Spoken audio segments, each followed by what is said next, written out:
Assalamualaikum warahmatullahi wabarakatuh. Alhamdulillah, pada kesempatan ini saya akan membacakan terjemahan Al-Quran surat Yunus ayat 31 sampai dengan ayat 40. Aku berlindung kepada Allah dari godaan syaitan yang terkutuk dengan menyebut nama Allah yang Maha Pengasih dan Maha Penyayang. Tanyakanlah siapakah yang memberimu rezeki, baik yang turun dari langit maupun yang tumbuh di kulit bumi, dan siapa pula yang menguasai dua indera, pendengaran dan penglihatan. Tanpa kedua indera itu kamu tidak tahu apa-apa tentang urusan alam ini. Lalu siapa pula yang menguasai benda hidup dan benda mati?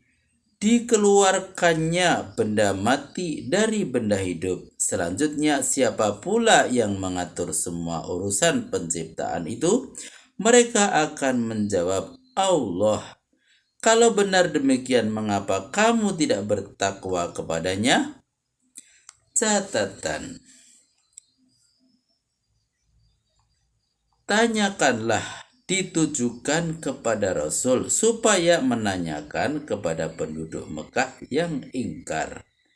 Yang kedua, maksudnya air hujan yang menjadi penyebab hidupnya tumbuh-tumbuhan.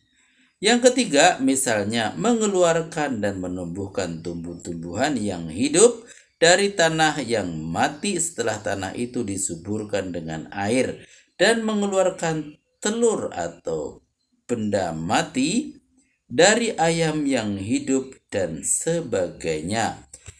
Yang keempat, sebab tidak ada jawabannya yang lain selain itu, yaitu yang menciptakan adalah Allah. Itulah Allah Tuhanmu yang sebenarnya. Maka Tuhan apakah di balik Tuhan yang sebenarnya itu kalau bukan Tuhan palsu? Mengapa kamu sampai dibelokkan dari yang benar kepada yang palsu? Begitulah bukti keesaan Tuhanmu, dan pasti berlaku ancamannya terhadap orang fasik karena mereka tidak mau beriman.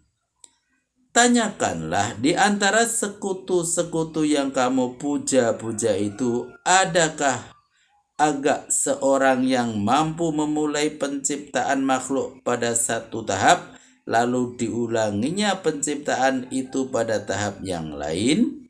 Katakanlah, Allah lah yang mampu memulai penciptaan makhluk pada tahap pertama, kemudian mengulangi penciptaannya pada tahap yang lain. Mengapa kamu dapat dibohongi untuk berpaling dari kebenaran?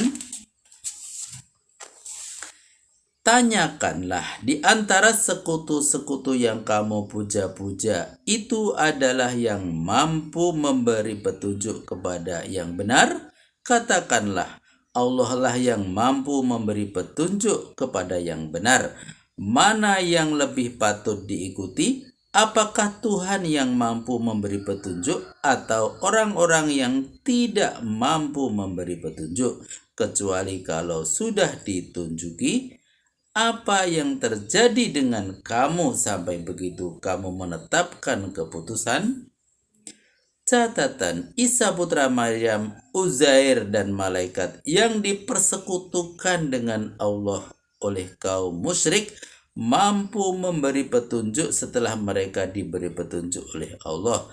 Jadi petunjuk yang mereka berikan adalah petunjuk yang datang dari Allah, yang berarti bahwa petunjuk itu pada hakikatnya adalah petunjuk Allah juga. Tidak ada yang diikuti oleh sejumlah besar mereka dalam kemusyrikan, kecuali dugaan belaka. Bagaimanapun, dugaan tidak akan mampu mengalahkan kebenaran sedikit pun. Sesungguhnya Allah Maha mengetahui apa yang mereka kerjakan. Catatan: Faktor keraguan-raguan tidak akan berguna bagi manusia untuk menemukan keyakinan yang dicari. Misalnya kepercayaan dalam beragama. Dengan ini diketahui bahwa keimanan yang berdasarkan taklid adalah tidak sah. Pokok-pokok keimanan yang sah dibina atas dasar keyakinan, bukan atas dasar keraguan-raguan. Sekali-kali tidak mungkin Al-Quran ini dibuat oleh siapapun selain dari Allah.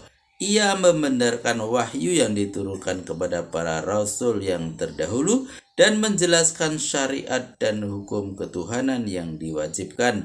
Tidak ada keraguan-raguan padanya karena ia sumber keterangan yang sah dan benar, petunjuk dari Tuhan semesta alam.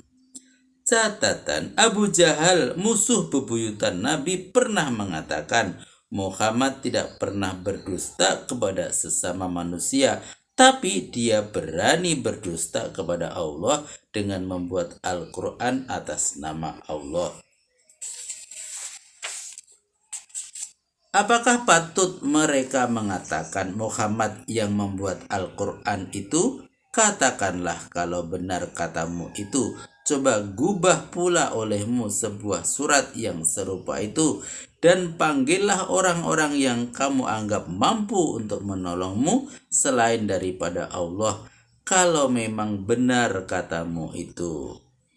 Catatan, kalau kamu menuduh Muhammad yang membuat Al-Quran itu, coba buat pula sebuah surat yang serupa itu.